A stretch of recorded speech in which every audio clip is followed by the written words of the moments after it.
2월 9일 월요일 새벽 예배입니다. 요한복음 4장 1절에서 14절까지의 말씀입니다. 예수께서 제자를 삼고 세례를 베푸시는 것이 요한보다 많다 하는 말을 바리새인들이 들은 줄을 주께서 아신지라. 예수께서 친히 세례를 베푸신 것이 아니요 제자들이 베푼 것이라. 유대를 떠나사 다시 갈릴리로 가실새 사마리아를 통과하여야 하겠는지라. 사마리아에 있는 수가라 하는 동네에 이르시니 야곱이 그 아들 요셉에게 준 땅이 가깝고 거기 또 야곱의 우물이 있더라. 예수께서 길 가시다가 피곤하여 우물 곁에 그대로 앉으시니 때가 6시쯤 되었더라.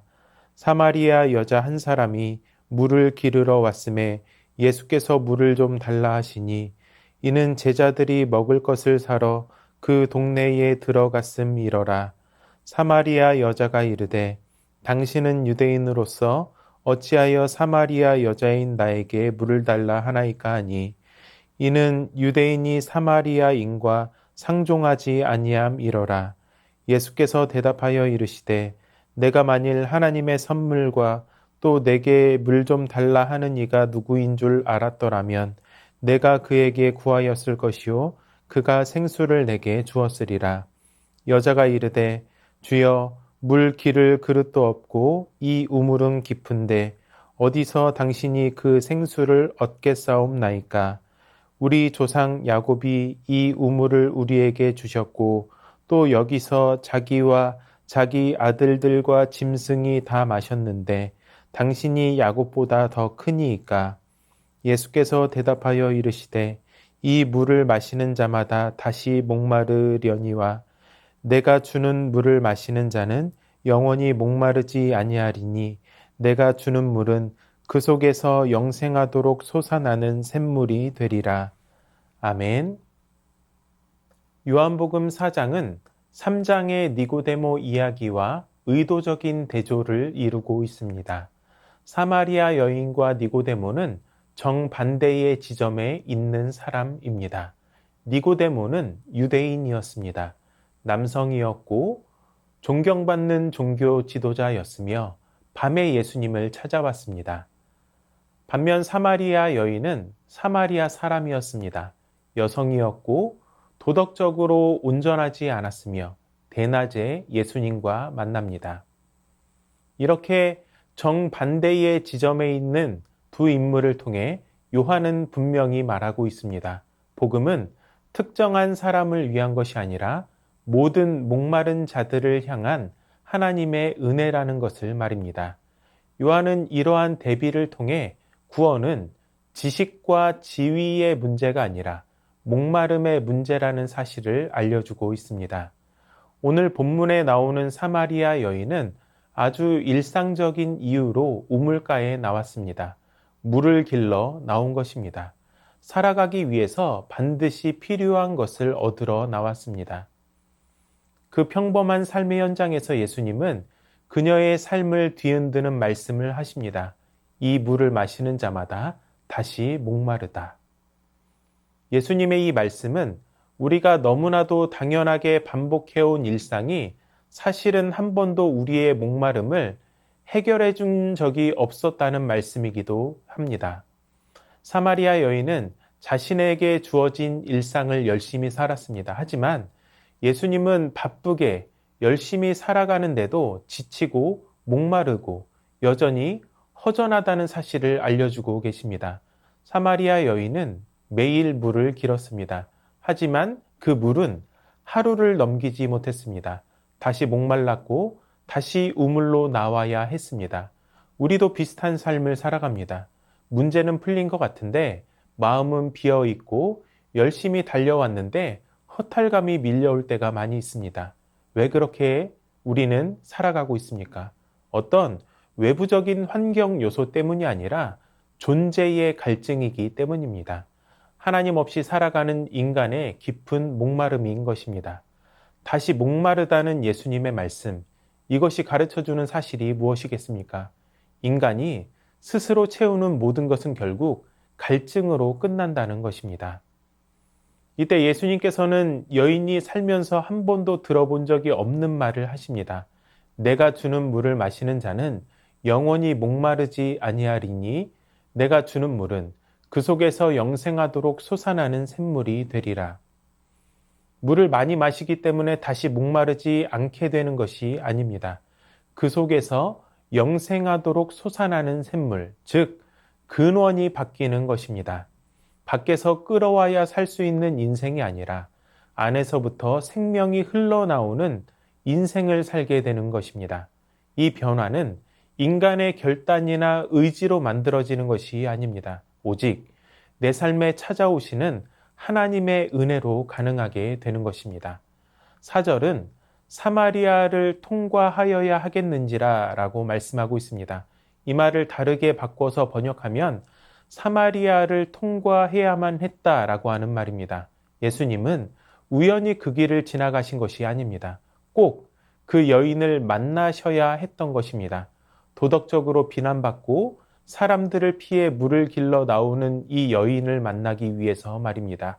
아무리 물을 길어도 결코 채울 수 없는 목마른 인생 가운데 영생하도록 솟아나는 샘물을 주시기 위해서 말입니다. 우리에게도 그랬습니다. 내가 예수님을 만났던 그때를 떠올려 보시기 바랍니다. 어쩌면 우리는 지금까지도 내가 믿고 내가 기도하고 열심히 두드리고 찾았다라고 말할지 모릅니다. 요한복음 3장의 니고데모를 보십시오. 예수님이 그에게 찾아간 것이 아니라 그가 한밤중에 예수님을 찾아오지 않았습니까? 이렇게 말할 수도 있을 것입니다. 그러나 전적으로 타락한 인간은 스스로 하나님을 찾을 수 없습니다. 죄에 대한 존 오웬의 정의는 단순한 무관심이 아닙니다. 하나님에 대한 강력한 반감과 적의, 이것이 바로 타락한 인간의 실상입니다. 인간은 하나님을 찾지도 찾을 수도 없습니다. 그렇기에 개혁신학에서는 믿음 이전에 성령의 효과적인 부르심을 말씀합니다. 전적으로 타락한 인간이 믿음을 가지기 위해서는 반드시 하나님의 은혜가 선행되어야 한다는 것입니다. 앞선 하나님의 은혜가 있었기 때문에 니고데모가 구원에 대한 목마름을 가지고 예수님께 나아갈 수 있었던 것입니다. 그렇습니다. 니고데모에게도 사마리아 여인에게도 먼저 찾아오신 주님의 은혜가 있었습니다. 영원히 목마르지 않는 샘물, 존재의 갈증을 채우는 생수이신 예수님께서 나에게 찾아오셨습니다. 그 은혜 때문에 오늘 우리가 이 자리에 하나님의 자녀로 서 있을 수 있는 것입니다. 사랑하는 여러분, 내게 찾아오셔서 영원히 목마르지 않는 샘물을 주신 예수님을 누리고 있습니까? 신앙생활을 하고 있음에도 여전히 목마르다면 그것은 믿음이 없어서가 아니라 이 영원한 생수를 누리지 못하고 있기 때문입니다. 바쁜 일상, 직장에서의 성과, 과도하게 몰두하고 있는 취미생활, 이러한 분주함을 잠시 내려놓고 오늘 주어진 이 말씀 앞에서 주님, 제 안에 얼마나 메말라 있는지를 보게 해주시기를 바랍니다. 생수이신 주님을 누리는 삶을 살아가게 해주십시오라고 그러한 고백을 드려보실 수 있기를 바랍니다. 예수님이 우리에게 주신 영생은 결코 마르지 않는 셈입니다. 다시는 결핍도 부족함도 없는 완전한 충만입니다. 간신히 근근히 이어가는 삶이 아니라 예수님이 주신 생명수를 오늘의 삶에서 마음껏 누리실 수 있기를 주님의 이름으로 축원합니다. 말씀을 기억하며 다 함께 기도하겠습니다. 다시 목마른 우물이 아니라 영원히 목마르지 않게 하시는 생수이신 주임을 찾게 하여 주시옵소서. 내 안에 있는 존재의 갈증을 외면하지 않게 하여 주시옵소서. 하나님 없이 채우려 했던 모든 시도를 내려놓게 하여 주시옵소서. 신앙을 간신히 유지하는 데 만족하지 않고 제 안에서 솟아나는 영원한 생명수를 누리며 살아가게 하여 주시옵소서.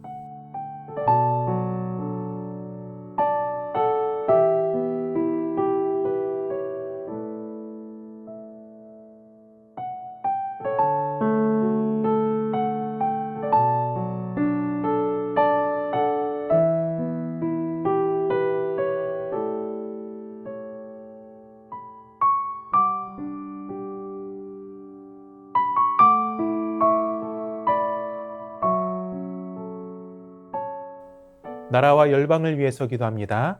대한민국 수도권뿐만 아니라 전 지역이 균형 있는 발전을 이루어가게 하여 주시옵소서. 이란 반정부 시위로 수많은 생명이 목숨을 잃었습니다. 더 이상 희생되는 사람이 없도록 보호하여 주시고 모든 불의와 억압이 사라지게 하여 주시옵소서.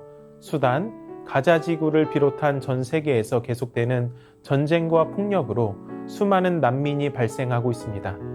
난민과 어린이들을 긍휼히 여겨주시고 하나님의 평강이 열방에 임하게 하여 주시옵소서.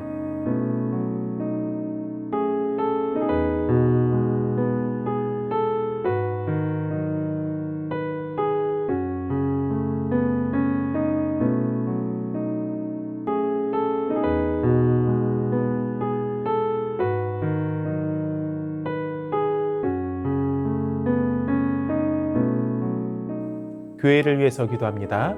담임 목사님의 삶과 사역을 축복하여 주시고 강건하게 감당하실 수 있도록 능력으로 함께하여 주시옵소서. 다음 세대 겨울 사역 가운데 주신 은혜가 그들의 삶에서 자라 열매 맺게 하여 주시옵소서. 성령께서 이끄시는 대로 살아가는 새순교회의 모든 성도 되게 하여 주시옵소서.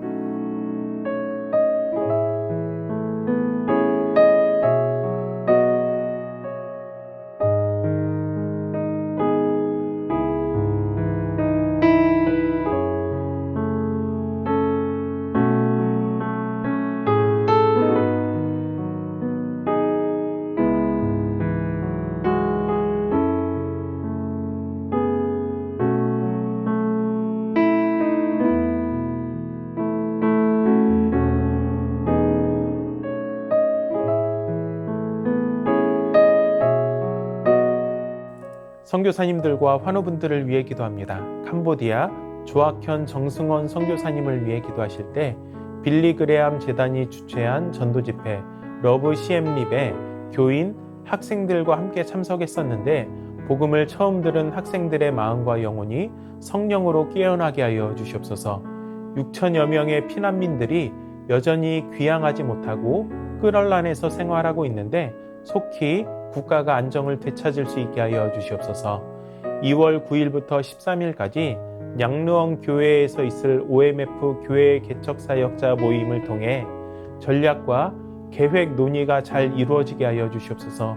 인도하시는 조학현 선교사님에게 지혜를 허락하여 주시옵소서.